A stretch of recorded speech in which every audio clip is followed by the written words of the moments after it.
Men that brag about not doing nothing for a woman either hate women or don't like women at all. Talking about I ain't buying her shit. She can't get $1 out of me. Y'all doing all that for pussy? Let's be honest, some of them don't even like women like that. Are deeply insecure and hiding behind that super masculine nonsense. Are low-key gay and resent women. Stop it. Get some help. The fact they can't be true about their own desires. Like, that's not our problem, baby, that's yours. God damn it! You can't make this shit up!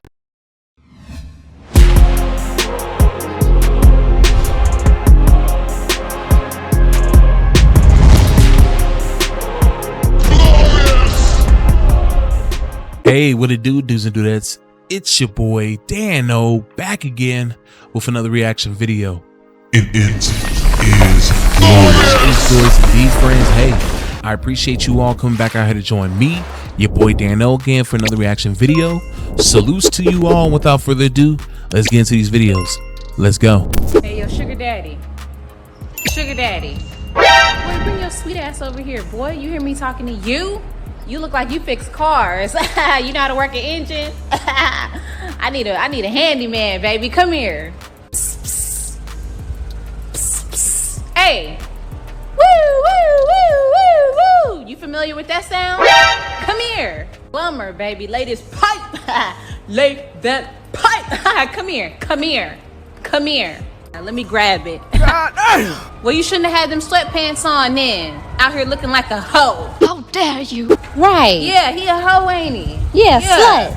Damn, baby, let me get your number or something. You ain't got a phone. Man, fuck. She funny. She funny. This was a cute little skit. I see what she did there. She did the Uno reverse on us. Okay. We'll let her have this one.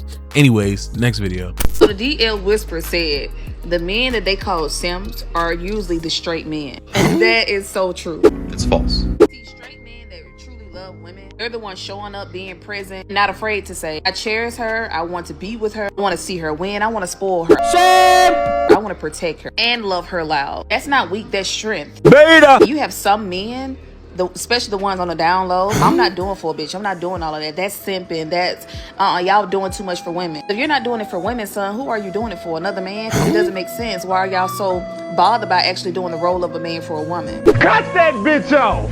These men will listen to you talk, notice when your energy is off, rub your back, send you flowers, cook for you. Don't need to be begged to act right. Beta! Most importantly, they genuinely like women. They're not simps. They're just emotionally secure, straight men. The men that brag about not doing nothing for a woman either hate women or don't like women at all. Talking about I ain't buying her shit. She can't get $1 out of me. Y'all doing all that for pussy? Let's be honest, some of them don't even like women like that. Are deeply insecure and hiding behind that super masculine nonsense. Are low-key gay and resent women. Stop it. Get some help. The fact they can't be true about their own desires. Like, that's not our problem, baby, that's yours. God damn it! You can't make this shit up! What you just said is one of the most insanely idiotic things I have ever heard. At no point in your rambling, incoherent response were you even close to anything that could be considered a rational thought. Everyone in this room is now dumber for having listened to it. I award you no points, and may God have mercy on your soul.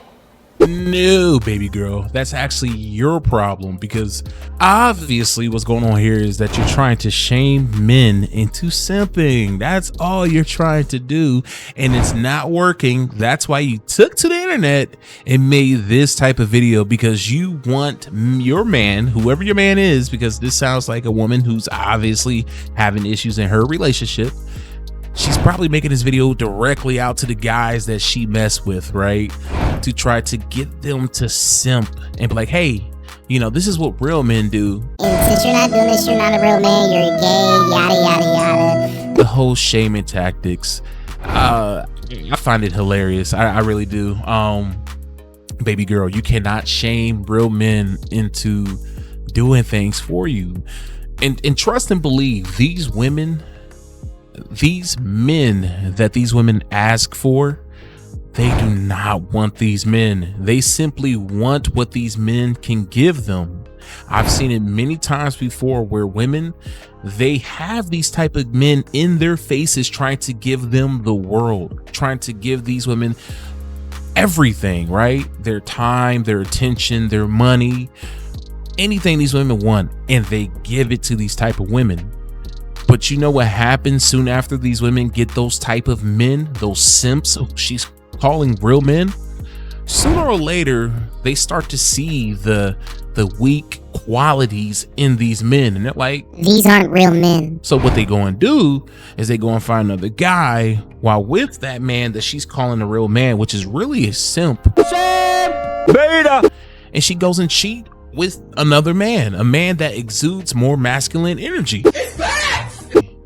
So it's like these women, they say one thing out of one side of their neck, and then out the other side of their neck, they're saying something else, right? So no, baby girl, you're not going to shame us men into being simps. We're just not going to do that. And, you know, we're not gay because we don't want to simp. Like, we're not going to spoil a woman on the first date. Like, that doesn't even make sense. That doesn't make sense. Now, in my younger years, would I have done some shit like that? Yes, I would have, because I was naive, didn't know better, yada, yada, yada. But as I am older, damn near 40 years old, I'll be 40 years old in 4 years, I've learned a lot. I've learned a lot. Yes, men should treat the women they love nice, but vice versa. For women like this, all you hear is Me, me, me, me. what you should do for a woman. So Buy me, do this for me. it's never what we can do for each other. They never talk about a relationship as if it's reciprocal, as if I give you something, you give me something back, because we both are in this relationship together. We both care about each other, right? It's always about Me. no. Brothers, avoid women like this. Avoid them like the plague, okay? You don't want women like this. Trust and believe, she does not want the type of men she's asking for. She only wants them for the material goods. Once that dries up, or once they get bored with that man and his possessions, they're gonna move on to another man, more than likely a pookie. It's crazy because they're on the extreme. Either, you know, they think that if you're not simping for them, you must be gay, and that simps are real men.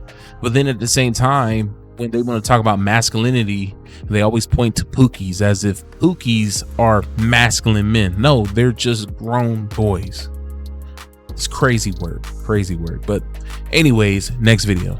I hated my healthy relationship. I didn't know what I was getting myself into. Everything seemed extremely foreign to me.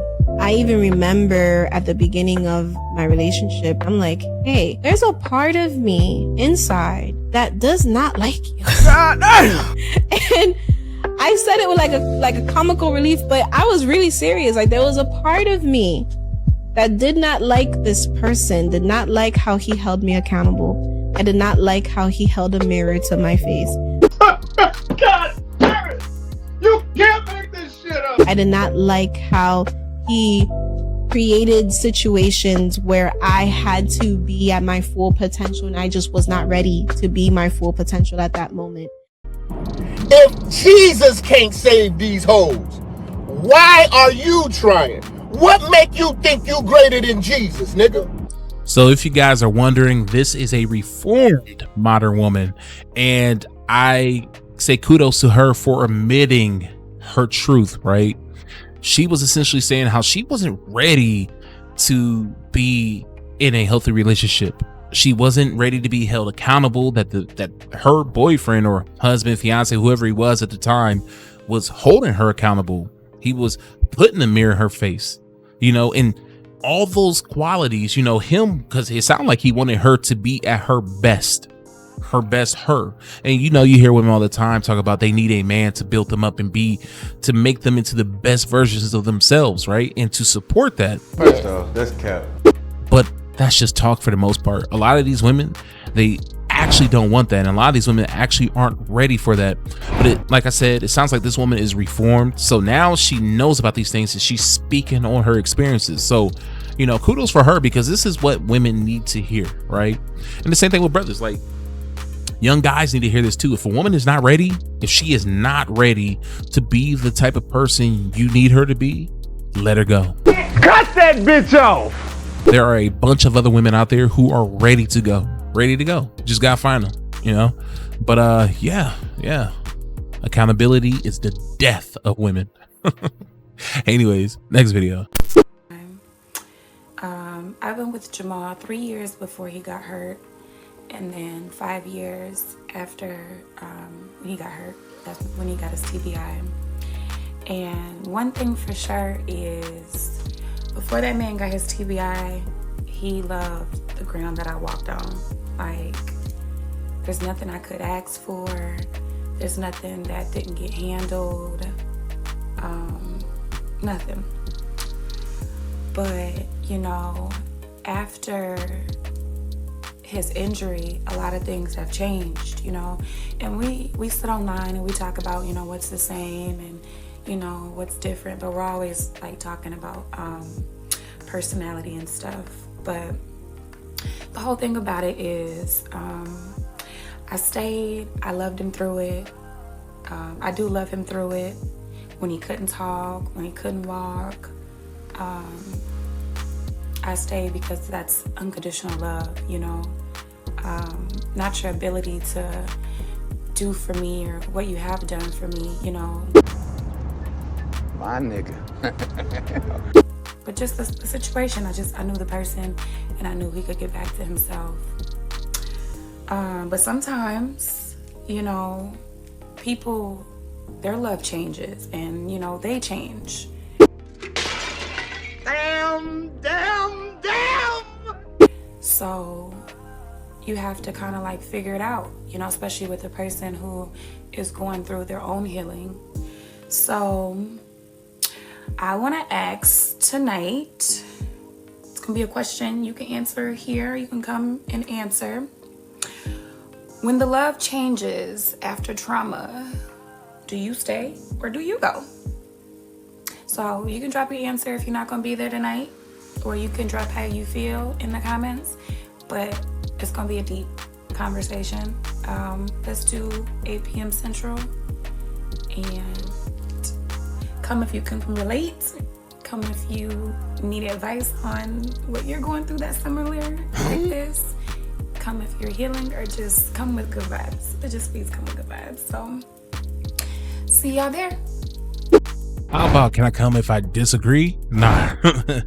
No, but she essentially asked, you know, in so many words, should she stay in this relationship if their relationship has been altered, right?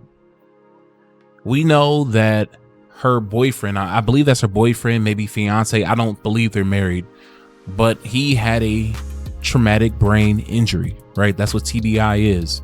And he's no longer the same person that he used to be. Now, it sounds like she's trying to get advice from the crowd. And honestly, I don't think that's the best thing to do in this type of situation. Talk to friends, talk to family, especially talk to his side of the family, because they should know you well. And, you know, I think they should give good advice, right? Because when you have a traumatic brain injury, it could change you drastically. I saw this one video, and it's not gonna be long. This story ain't gonna be long, but there was this one video I seen on YouTube where this guy, he got hit in his head in a fight, hit his head on the sidewalk, and he had a traumatic brain injury, and he became a totally different person, like a grown baby, right? And his girlfriend could no longer deal with it anymore, so she left him because he had to be taken care of 24/7. And I totally get it. Just like in this situation, if she were to leave, I would not be upset with her. The reason being is because, you know, when she asked that question, should you leave when the love change? I say it depends. It really depends. If you are married to that said person, the person who has a TBI, I do believe that you should stay with that person, because your vows was till death do you part, right? Say if my wife had a TBI, I'm with her until the day she dies or the day I die. But in a situation like this, where you're trying to find the love of your life, to not only get married, but to start a family, to buy a house, do all the things that normal people do, I don't blame her for leaving. I do not blame her for, she does not owe him. They are not married. They are not legally bound together. right? Through marriage, and then also, as some people will think, through religion. So I don't blame her for leaving, because she has to do what's best for herself. She is not fully committed to him. I believe that you're fully committed once when you say I do, right? So I don't blame her if she were to leave. How dare you? And really, that's just my opinion. I know people won't agree with that, but that is my opinion. Now, if she had children with him, you know, that could still be up for debate. But from what I understand, they don't have kids, they're not married. So I would say, go ahead, baby girl, go and find somebody else. Yeah, and see, look, I do want to say this. I do not think that is selfish of her to do this, because like I said, she doesn't owe anything to him. It's not like they're married. All right, y'all, that is all that I have for today. Again, I'm your host, Dan-O. If you like this video, like, share, and if you haven't already, subscribe and hit that notification bell. You go ahead and have a glorious day. I'm out. Peace.